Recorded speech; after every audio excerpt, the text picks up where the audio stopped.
السلام علیکم ورحمۃ اللہ وبرکاتہ۔ میرے پیارے ناظرین، میں امید کرتا ہوں کہ آپ سبھی حضرات خیریت سے ہوں گے، ٹھیک ہوں گے۔ اللہ پاک آپ سب کو سلامت رکھے اور اپنے حفظ و امان میں رکھے۔ میرے پیارے ناظرین، خدا را اپنے حال زر پر ترس کھاؤ اور غور کرو کہ روزہ دار اس مہینے میں دن کو کھانا پینا چھوڑ دیتا ہے، حالانکہ یہ کھانا پینا رمضان کے مہینے سے پہلے دن کے وقت بھی بالکل جائز تھا، مگر ماہ رمضان میں ممنوع ہو جاتا ہے۔ پھر خود ہی سوچ لو کہ جو چیزیں رمضان سے پہلے حلال تھیں، جب وہ بھی اس مبارک مہینے کے مقدس دنوں میں منع کر دی گئیں، تو جو چیزیں رمضان المبارک سے پہلے بھی حرام تھی، مثلا جھوٹ، غیبت، چغلی، لڑائی جھگڑا، گالی گلوچ، وہ رمضان کے مہینے میں کیوں نہ اور بھی زیادہ حرام ہو جائیں گی۔ روزہ دار جب رمضان شریف کے مبارک مہینے میں حلال طیبہ کھانا پینا چھوڑ دیتا ہے تو وہ جھوٹ، چغلی، گالی گلوچ وغیرہ حرام کام کیوں نہ چھوڑے۔ اب فرمائیں، جو شخص پاک اور حلال کھانا پینا چھوڑ دے لیکن حرام اور گندی باتیں نہ چھوڑے، مثلا جھوٹ، غیبت، چغلی، وعدہ خلافی، گانے باجے سننا، بد نگاہی، گالی گلوچ اور لڑائی جھگڑے وغیرہ وغیرہ، یہ سب باتیں اپنے اندر سمائے رکھے تو وہ کس قسم کا روزہ دار ہے۔ یاد رکھیں، سرکار مدینہ صلی اللہ تعالی علیہ وسلم کا فرمان عالی شان ہے، جو بری بات کہنا اور اس پر عمل کرنا نہ چھوڑے تو اس کے بھوکا پیاسا رہنے کی اللہ تعالی کو کچھ حاجت نہیں۔ اللہ اکبر۔ ایک اور مقام پر فرمایا، صرف کھانے اور پینے سے باز رہنے کا نام روزہ نہیں، بلکہ روزہ تو یہ ہے کہ غلط کام اور بیہودہ باتوں سے بچا جائے۔ مطلب یہ کہ روزہ دار کو چاہیے کہ وہ روزے میں جہاں کھانا پینا چھوڑ دیتا ہے وہاں جھوٹ، فریب، لڑائی جھگڑا اور بد زبانی وغیرہ گناہ بھی چھوڑ دے۔ ایک مقام پر حضور صلی اللہ علیہ وسلم نے فرمایا، تم سے اگر کوئی لڑائی کرے، گالی دے تو تم اس سے کہہ دو کہ میں روزے سے ہوں۔ میرے پیارے دوستو، حضرت بلال حبشی کو حضور صلی اللہ تعالی علیہ وسلم سے بے انتہا محبت و عشق تھا۔ حضور صلی اللہ علیہ وسلم کا جب وصال ہو گیا تو حضرت بلال مدینہ طیبہ کی گلیوں میں یہ کہتے ہوئے پھرتے تھے کہ اے لوگو، تم نے محبوب خدا صلی اللہ تعالی علیہ وسلم کو کہیں دیکھا ہے تو مجھے بھی دکھا دو، مجھے آپ صلی اللہ علیہ وسلم کا پتہ بتا دو۔ پھر حضرت بلال غم ہجر رسول صلی اللہ تعالی علیہ وسلم میں مدینہ کو چھوڑ کر ملک شام چلے گئے۔ ابن عساکر رضی اللہ تعالی عنہ حضرت ابو دردہ رضی اللہ تعالی عنہ سے روایت کرتے ہیں کہ حضرت بلال رضی اللہ تعالی عنہ نے حضور صلی اللہ علیہ وسلم کو خواب میں دیکھا کہ آپ صلی اللہ تعالی علیہ وسلم فرماتے ہیں کہ اے بلال، یہ کیا ظلم ہے کہ کبھی تم ہماری زیارت کو نہیں آتے۔ حضرت بلال یہ خواب دیکھ کر اسی وقت لبیک یا سیدی، اے میرے آقا صلی اللہ تعالی علیہ وسلم، غلام حاضر ہے کہتے ہوئے اٹھے اور اپنی سواری پر سوار ہو کر مدینہ طیبہ کو چل پڑے۔ دن رات کا مسلسل سفر کر کے مدینہ طیبہ میں داخل ہوئے۔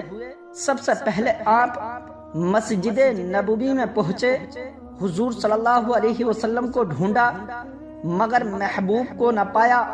پھر حجروں میں تلاش کیا، وہاں بھی نہ پایا۔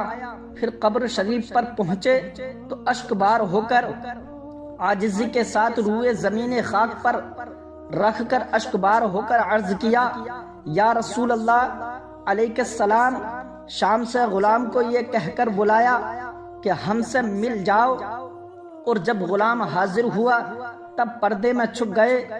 یا رسول اللہ، یہ کہہ کر آپ قبر انور کے پاس بے ہوش ہو کر گر گئے۔ بہت دیر میں جب آپ کو ہوش آیا تو لوگوں نے قبر انور سے اٹھا کر باہر لے آئے۔ اس عرصے میں حضرت بلال کا پورے مدینہ طیبہ میں آنے کا شہور ہو گیا۔ کہ آج حضور صلی اللہ علیہ وسلم کے مؤذن حضرت بلال حبشی آئے ہیں۔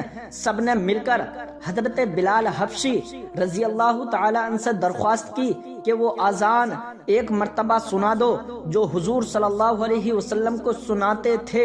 حضرت بلال رضی اللہ تعالی عنہ نے لوگوں سے یہ کہا، یہ میری طاقت سے باہر ہے، کیونکہ حضور صلی اللہ علیہ وسلم کی حیات مبارکہ میں اذان دیتا تھا تو جس وقت اشہد ان محمد رسول اللہ کہتا تھا تو محبوب خدا صلی اللہ علیہ وسلم کا مکھڑا اپنی آنکھوں کے سامنے دیکھتا تھا۔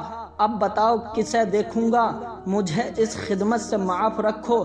ہر چند لوگوں نے اصرار کیا مگر حضرت بلال کسی طرح اذان دینے کو تیار نہ ہوئے۔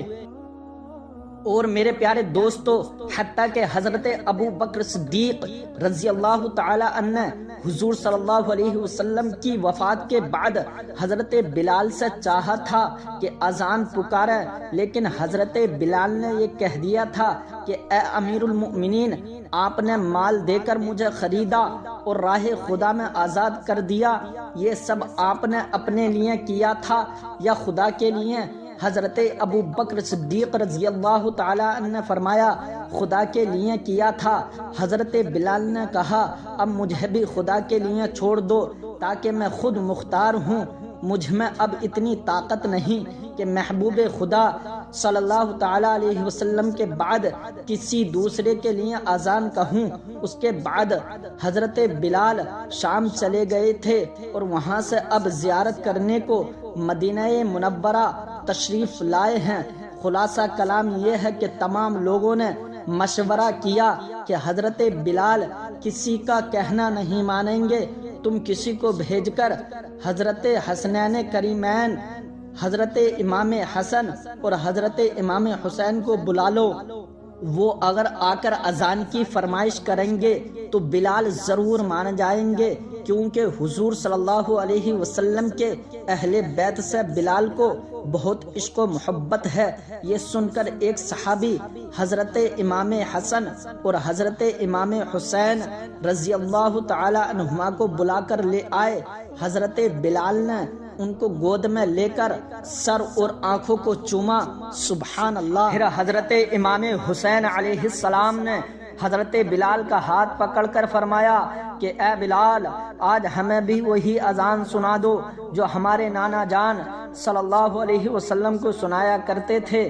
حضرت بلال نے امام حسین کو گود میں اٹھا کر کہا کہ تم میرے حبیب مصطفیٰ صلی اللہ علیہ وسلم کے جگر کا پارا ہو، محبوب خدا صلی اللہ علیہ وسلم کے گلشن کے شگفتہ پھول ہو، جو کچھ تم کہو گے پورا کروں گا، تمہیں رنجیدہ نہ کروں گا، کیونکہ تمہاری تکلیف سے میرے حبیب خدا صلی اللہ علیہ وسلم کو رنج پہنچے گا۔ پھر فرمایا جہاں تم کہو گے اذان کہہ دوں گا۔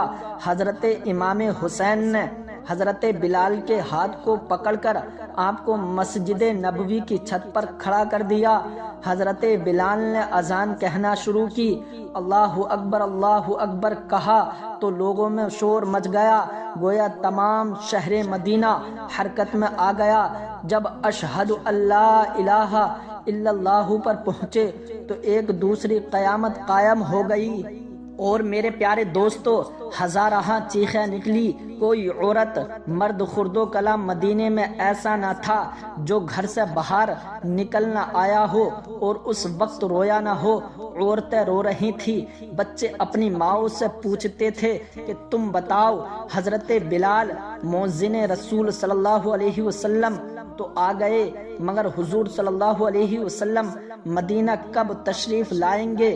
گویا کہ سید المرسلین صلی اللہ علیہ وسلم کی آمد کا دن تازہ ہو گیا جب حضرت بلال نے اشہد ان محمد رسول اللہ منہ سے نکالا اور رسول اللہ صلی اللہ علیہ وسلم کو آنکھوں سے نہ دیکھا تو غم ہجر رسول صلی اللہ علیہ وسلم میں بے ہوش ہو کر گر گئے اور بہت دیر بعد ہوش میں آ کر اٹھے اور انتہائی بے چینی اور غم حبیب کی وجہ سے اس کے بعد اذان کہنے کی طاقت نہ رہی اور نہ لوگوں میں سننے کی برداشت رہی۔ اللہ اکبر۔ دیکھا میرے پیارے دوستو، آپ نے حضرت بلال کا عشق رسول، سبحان اللہ، صلو علی الحبیب صلی اللہ علی محمد۔ اور میرے پیارے دوستو، بچوں کو روزہ کب رکھوایا جائے؟ ہو سکے تو اپنے بچوں کو بھی جلدی جلدی روزہ رکھنے کی عادت ڈالیں، تاکہ جب وہ بالغ ہو جائیں تو انہیں روزہ رکھنے پر دشواری نہ ہو۔ فقہاء اکرام فرماتے ہیں بچے کی عمر 10 سال کی ہو جائے اور اس میں روزہ رکھنے کی طاقت ہو تو اسے ماہ رمضان المبارک میں روزہ رکھوایا جائے۔ اگر پوری طاقت ہونے کے باوجود نہ رکھے تو مار کر رکھوایا جائے، اگر رکھ کر توڑ دیا تو قضا کا حکم نہ دیں گے، اور نماز توڑے تو پھر پڑھوائیں۔ صلو علی الحبیب صلی اللہ علی محمد۔ میرے پیارے دوستوں، میں امید کرتا ہوں کہ آپ کو ہماری یہ ویڈیو ضرور پسند آئی ہوگی۔ ہماری اس ویڈیو کو صدقہ جاریہ سمجھ کر زیادہ سے زیادہ شیئر کیجیے، اور اگر آپ نئے ہیں تو اس چینل کو ضرور سبسکرائب کر لیجیے تاکہ ہماری ہر ویڈیو آپ کے پاس پہنچ جائے۔